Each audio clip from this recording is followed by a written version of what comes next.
अब अगला विषय स्वामी जी लेते हैं। हाइपोथायराइडिज्म जो है उसकी वजह से भी शरीर की जो थायराइड ग्लैंड है वो हार्मोन कम बनाने लगती है। अब इसकी वजह से मेटाबॉलिज्म स्लो हो जाता है और इससे फिर शरीर में हीट जनरेट कम हो पाती है और फिर नतीजा ये कि सर्दी ज्यादा लगती है। एकदम ठीक बताया। तो थायराइड को क्योर करने का स्वामी जी एक छोटा सा सेशन करवा दें। तो देखो थायराइड के लिए 2 मिनट में 5 उपाय बताऊंगा। सर्वांगासन, ये अंजू ने तो थायराइड भी ठीक कर लिया, सर्दी जुकाम भी ठीक कर लिया, ठीक होकर के बैठे गोरखपुर की परम योगिनी बहन हमारी। सर्वांगासन या हलासन, ये थायराइड को ठीक करने के लिए 1-1, 2-2 मिनट 1-1 आसन ऐसे करें और ऐसे भी कर सकते हैं। देखो ये ऐसे सर्वांगासन, हलासन। फिर मत्स्यासन, जिनसे बन पाए उनके लिए है ऐसे, ये गर्दन ऐसे मोड़ी, सहारा लेके पैर ऐसे और ऐसे कर लिया। अब ये तीनों तो थोड़े चैलेंजिंग हो गए, सब लोग न कर पाएंगे, तो क्या करें? सब लोग एक तो सिंहासन कर सकते हैं,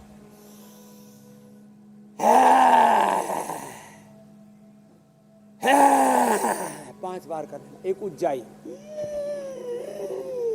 गले को टाइट करके सांस को अंदर भरा, होल्ड करके रखा और दाएं आंखों बंद करके बाएं से और कपाल भाती करते पॉइंट दबाना। देखो ये पॉइंट दबाने से थायराइड ठीक होगा।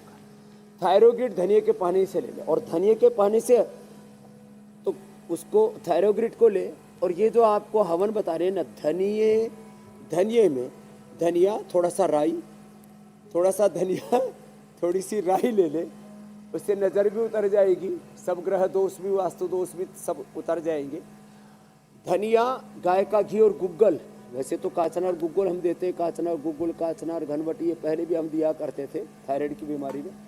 ये गुग्गल और ये धनिया, इसकी आहुति दे, उससे हवन कर ले, ये पॉइंट दबा, ये बड़ा ज़बरदस्त है थायराइड के लिए। और हाथ में भी सेम, पैर में भी है ऐसे। मैं तो कहता हूँ एलोपैथी की सिंथेटिक दवाओं से ज़्यादा इफेक्टिव है थायरोग्रिड। एलोपैथी की बीपी के दवाओं से ज़्यादा इफेक्टिव है बीपी ग्रिड मुक्तावटी, शुगर के लिए मधुनाशिनी मधुग्रिड, और जो इम्यूनिटी के लिए हम अलग अलग प्रकार के केमिकल एनिमल बेस्ड चीज़ें खाते रहते हैं, उससे ज़्यादा इफेक्टिव है इम्यूनोग्रिड। जीवक, रिश्वक, मेधा, मामेधा, काकोली, क्षीर काकोली, विदारी के वाराही का अश्वगंधा, शतावर, सफेद मूसली, कोंच के बीज, अश्वगंधा, शतावर आदि का दूध भी आज बताएंगे, जो इम्यूनिटी को बढ़ाएगा और ठंड को भगाएगा। क्या जबरदस्त है। तो ये दोनों हाथों में और दोनों पैरों में ये पॉइंट है। कपाल भाती के साथ इनको ऐसे कर लिया। बासी चीजें से, खट्टी चीजें से, कुछ तो ठंड में भी आइसक्रीम खाते हैं, बोलो आइसक्रीम खाएंगे, गोलगप्पे खाएंगे, खास तौर से रात में निकला जाता है आइसक्रीम खाने के लिए, शरीर के विपरीत सर्दी के मौसम में। फिर लोग कहते हैं लोहा ही लोहे को काटता है, आइसक्रीम खाएंगे तो जुकाम तो ठीक हो गला जाएगा। ठीक था, फिर गला खराब हो। स्वामी जी डायबिटीज की भी बात करें। गलत फहमी। स्वामी जी डायबिटीज भी कोल्ड इंटॉलरेंस की एक बड़ी वजह है, क्योंकि नर्व्स कमजोर हो जाती हैं और इससे सर्दी लगती है। वैसे भी सर्दी में शुगर आसानी से कंट्रोल नहीं होती है, तो इसके लिए कौन कौन से यौगिक और आयुर्वेदिक उपाय अपनाने चाहिए?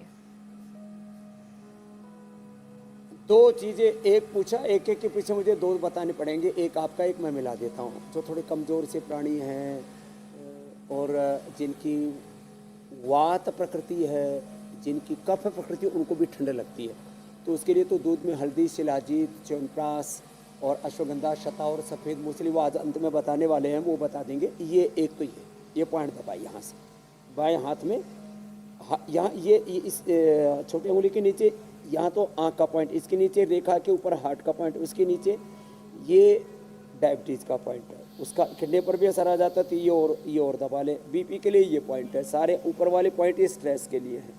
और जोर से ऐसे एक बार ताली बजा लेना और या जोर से ऐसे ऐसे ऐसे एक बार हाथों को रगड़ ले, इससे भी ठंड दूर होती है। और खैर, अब मंडूकासन जो अभी पहले बताया था, फिर ये योग मुद्रासन, उत्तान पादासन, ये तो अभ्यास कर ले। मैं कह रहा था सिंथेटिक दवाओं से ज़्यादा इफेक्टिव है आयुर्वेद की मधुनाशिनी मधुगिरी। खीरा करेला टमाटर के जूस के साथ ले ले। 3 चीज़ें गड़बड़ होती है डायबिटीज़ में। एक तो पेनक्रियाज गड़बड़ होता है, इंसुलिन कम बनता है। दूसरा, बॉडी के जो रिसेप्टर्स हैं उसमें जो है वो कमज़ोर पड़ जाते हैं, तो सेल के अंदर ठीक से ग्लूकोज और ऑक्सीजन एंट्री नहीं कर पाते और शुगर बैलेंस नहीं रहता और स्ट्रेस बढ़ने से। तो मधुनाशिनी खाली पेट मधुग्रिट खाने के बाद खीरा करेला टमाटर के जूस के साथ ले लें। और जिनकी थोड़ी इम्यूनिटी लो है उनको और बॉडी के सेल्स को रिपेयर करने में, रिसेप्टर्स को रिपेयर करने में बड़ी मदद करता है इम्यूनोग्रिट। ये ले लिया तो डायबिटीज़ और डायबिटीज़ को कॉम्प्लिकेशंस, डायबिटीज़ से किडनी खराब होने का खतरा बना हुआ है तो जौ का आटा खाएं, गोखरू का पानी पिए। आंखों पर खतरा है तो आजकल तो फ्रेश आंवला आ रहा है। और इम्यूनिटी लो है तो अश्वगंधा शतावर थोड़ा सा ले लें तो, और या इम्यूनोग्रिट ले लें, न्यूरोग्रिट ले लेते, न्यूरोपैथी, रेटिनोपैथी, नेफ्रोपैथी। फिर शरीर में घाव नहीं भरते, गैंग्रीन हो, तमाम तरह के उपद्रव होते हैं उनसे बच जाएंगे। एक तो मंडूकासन, योगा मुद्रासन, और बिल्कुल सरल है अर्धमत्स्येंद्रासन या वक्रासन। ऐसे कर लें, ये ऐसे या ऐसे, ये।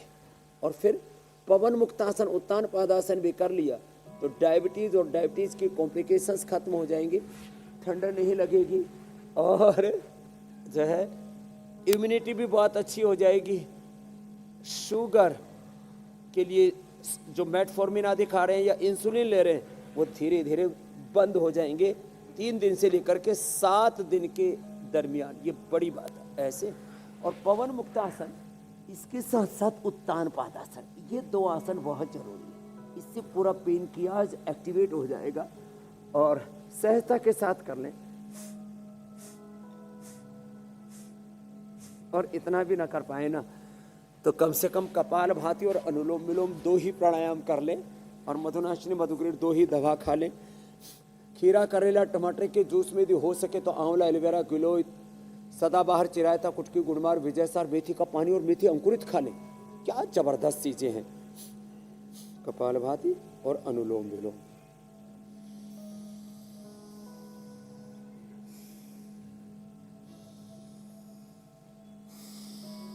स्वामी जी, शुगर भी कंट्रोल हो गई है,